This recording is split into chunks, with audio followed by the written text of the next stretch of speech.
What is up, my dudes? It is a sunny Wednesday, really great day. I'm excited to take a look at the latest clone coming from China. The amount of iPhone replicas that have been releasing lately, they just seem to be coming out faster and better models all the time is ridiculous. So in this video, we're going to be taking a look at one of the latest models, supposed to be the best iPhone X clone yet, for $150. It really does sound too good to be true. We've already taken a look at some previous models. This one was downright awful. This one was getting better. And there was a third model in there as well. So they are like a little evolution. Like in the time it takes from Apple to release one iPhone to another, there are like 5 iPhone clone models in between. So let's go ahead and take a look at their fastest, sharpest, most feature-packed version yet. And this one is the predecessor to a couple more that are coming out. There's actually some really high-tech iPhone clones coming out from some bigger companies. One of them is a Ligu S9, and they copied the notch and all to try and replicate it. The software is there as well,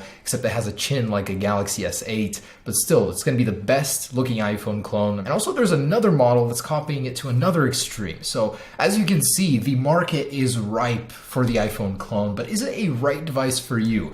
I mean, for $150, it doesn't hurt too bad, but let's see what you get for that money. It's usually just really entertaining to see what these guys come up with, to what lengths they'll go to copy Apple.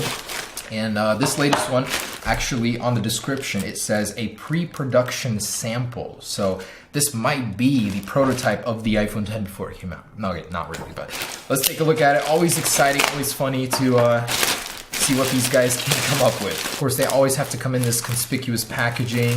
One of them actually got held up by customs. I got it like a month later, all covered in this shady tape. So I feel like they're catching on here.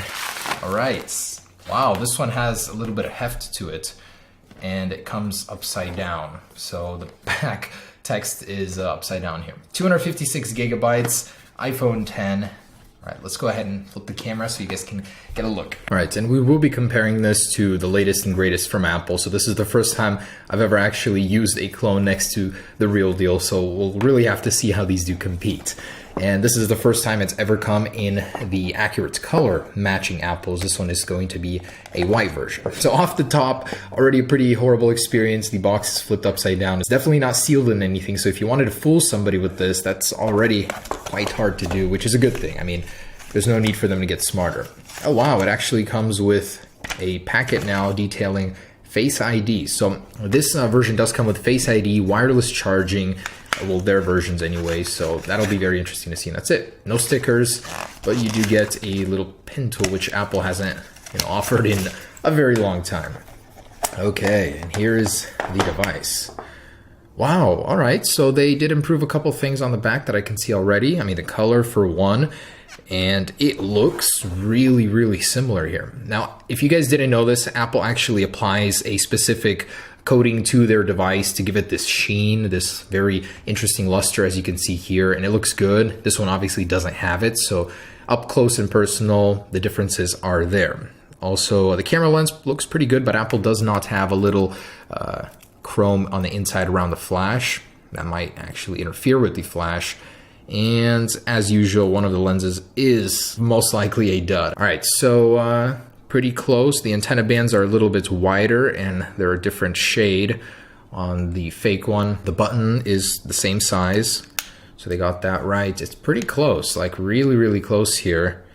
The buttons and everything, as you can see, pretty close. And the bottom, as you can see, very close there as well. All right, so with the screen off, it's kind of hard to tell, but the screen isn't a perfect reproduction. This one has the advantage of being the fastest. They supposedly put the fastest processor, best display into this thing, has a 1080p display compared to older clones. All right, so let's power it on and see how $150 compares with $1,150. And you can see the display does end there on the bottom, on the top. I'm curious to see if they made any software changes with this guy, hoping that there will be some software differences in here to pick at. Gonna need to charge this up, and I'll be back. And I did want to point out that from the last version, they actually did change a couple of things. As you can see, the text on the bottom is more accurate, in line with what the real one looks like. They don't have the text underneath there, so they wanted to make it as realistic as possible. And the actual camera lens, this attention to detail, I'm very impressed that they fixed. As you can see, it's very jagged and sharp. like the real iPhone 10s is. All right, guys, this is going to be a lot of fun. Now, I've been using it for a couple minutes now. It booted up. It booted up really quick, surprisingly, for a clone. But this one now has raise to wake. The old version certainly did not. This one does emulate that. There's a lot of changes right off the bat on the lock screen. So they did update it to make it as close as possible to an iPhone 10. On the bottom, the icons are updated. This little legend navigator here has been removed. It now has swipe to unlock text, mimicking the real iPhone. The lock icon is there. The actual positioning on the status bar has been changed for the icons. Definitely getting there. They're improving, much more responsive. So off the bat, just getting into the camera here, look at that. There's no stutter like there is on the old version on the right. And let's go ahead and unlock this and check it out. So as you can see, it does have a very nice animation. It greets you much like the real iPhone and doesn't take a million years to open. And when it does open, as you can see, it does have that really nice subtle animation. So it's definitely feeling a lot more like a real iPhone here. Just scrolling, look at the difference here, guys. That is massive. It is actually smooth and fluid and actually usable as a phone now. I wouldn't be pulling my hair out every couple of seconds on that. Are you serious? Like, oh my gosh. One of the joys of a real iPhone and something they got right now is how fluid it is just to move around, and it feels great, you know. Getting into the spotlight search isn't a bug fest like it is here. And actually, they did change some things about that. They put the time on there. You can actually now scroll. So the actual app switcher has been updated, and it now uses the same gesture to bring it up like on the real iPhone 10. On the old one, yeah, it takes a while. On this one, it's a quick swipe and over. And as you can see, it brings up the new pages. So the gestures are now right. These look correct, and you can quickly dismiss them also by swiping up here. Also, when you exit an app, I noticed that it will do that with a very quick swipe up. And it doesn't do this weird thing where it just drops down at the bottom. So when you swipe up, it just goes to the home screen like that. Definitely more subtle, more clean compared to the real thing. The control center, check this out. They did a little house tidying in here. As you can see, it shows the battery icon, the actual stats as it does in the real deal. On this one, it didn't. You don't have the bar on the bottom anymore, and you can actually close it. This was the frustrating part by swiping up as you do on the real iPhone. It's not perfect, but it is getting better, I guess you could say. It does have the fake 3D touch in certain areas here. Old one did too, so you can adjust the control. Whoa, wait, what was that? The brightness isn't the same just because it is in here. Oh my gosh. So when you update it out here, it doesn't update in there. Wow, that is lazy code writing. On the home screen, as you can see, you don't have that redundant home button bar. You don't really need it, and the original one doesn't have it. You still do have fake 3D touch, and I didn't notice any improvements here. Funny thing is the camera icon is still the one pre-iOS 11. So that's the iOS 10 icon on an iPhone 10. And speaking about iOS 11, let's see what firmware this is running. So this one does have the back swipe as well in settings, which is nice. Most clones don't come with this feature, so you can swipe back, which is nice. Let's see what this is running. So 11.2, oh wow, look at that. Yeah, it did get a major software update. This one has 11.0.1. As you can see, even in the apps, the behavior is different. The touch bar is here, so you get a little bit more screen space, and it looks a little bit more like an actual iPhone 10. Of course, you do have that fake bar up there, and this one I noticed is more optimized. You know, it doesn't disappear in certain things. It literally sits there always. This one will reveal its true nature. This imposter will appear at times. This one is always there, so it's almost like it's physically there. It is a software overlay though. They're just getting better. On the bottom, you can see the corners are rounded to give it an impression of being an iPhone 10, and they're a little bit more rounded on top now on the new version. So they're really trying to mimic the iPhone 10 look here. They did improve the keyboard as well. So as you can see, it looks more like an iPhone one. This one was just a download probably from the Play Store.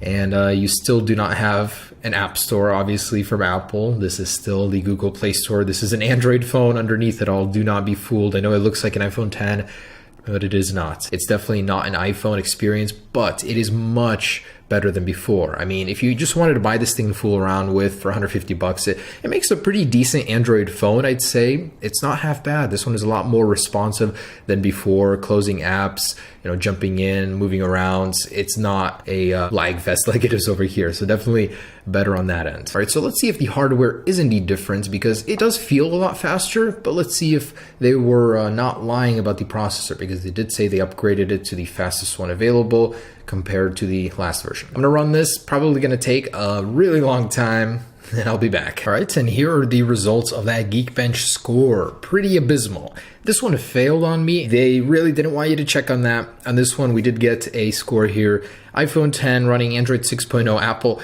A11, you better believe it. 1 GB of RAM, and this is using a processor. They said they were not using this thing, so I believe they did lie to me. They said it was a base of 2 gigahertz. This one is 1.3. One processor, quad core. Oh, that's interesting. At least it is a quad core. So pretty terrible. And for some reference here, here's the real deal. So we have a 10 times increase in the single core score and about 9 time increase in the multi-core score. So the difference in price is there as well, about 8 to 9 times. So yeah, you really are getting what you pay for here. 1/10 of the performance of the real deal at 1/10 of the price. Funny how that scales down there. Definitely don't be expecting to play any games or anything hardcore on this phone. You will not be able to. Okay, and I am pleasantly surprised. A score of 24,387, which is double that of the one on the previous clone. So they definitely did improve something hardware-wise. The GPU has certainly improved here.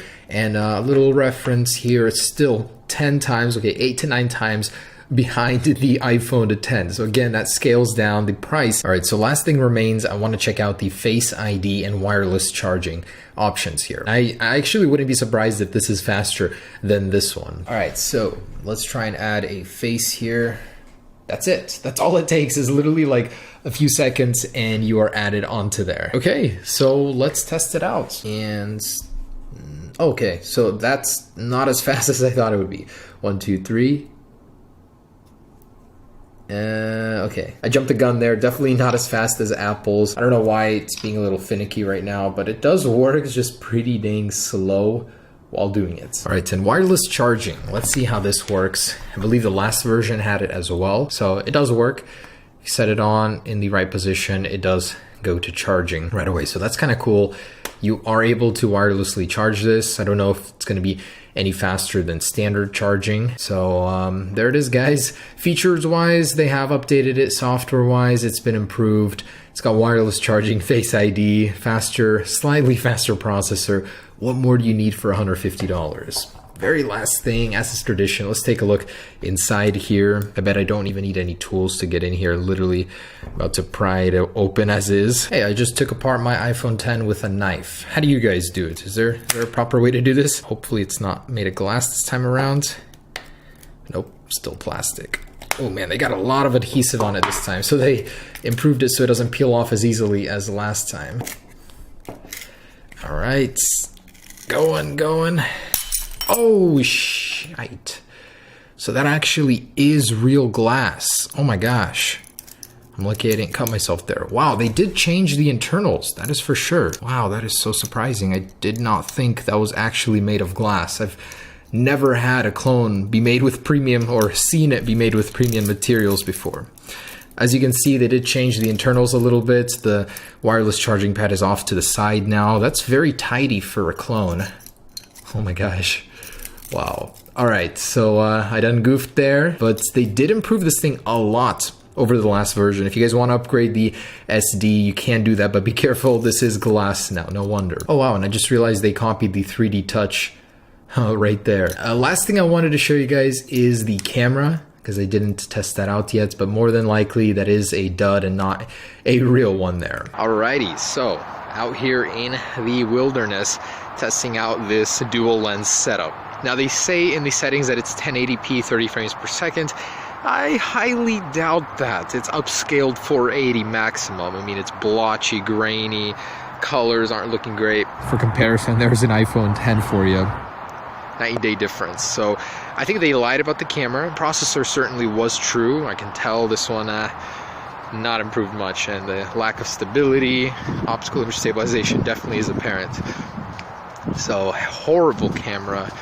Decent calling and texting phone, I guess. So if you guys were hoping to get some Oscar-worthy shots with this guy, not gonna happen. So pretty awful camera, and that is no surprise because they always are, but just wanted to say thanks for watching, guys. One of the most interesting clones I've seen. Never actually seen one with a glass back. They did a good job though. As a standalone Android device, I would say for $150 it really isn't bad. I'm sure you can find better out there, but this gives you the advantage of making people think you have a very expensive phone, so think about that for a second.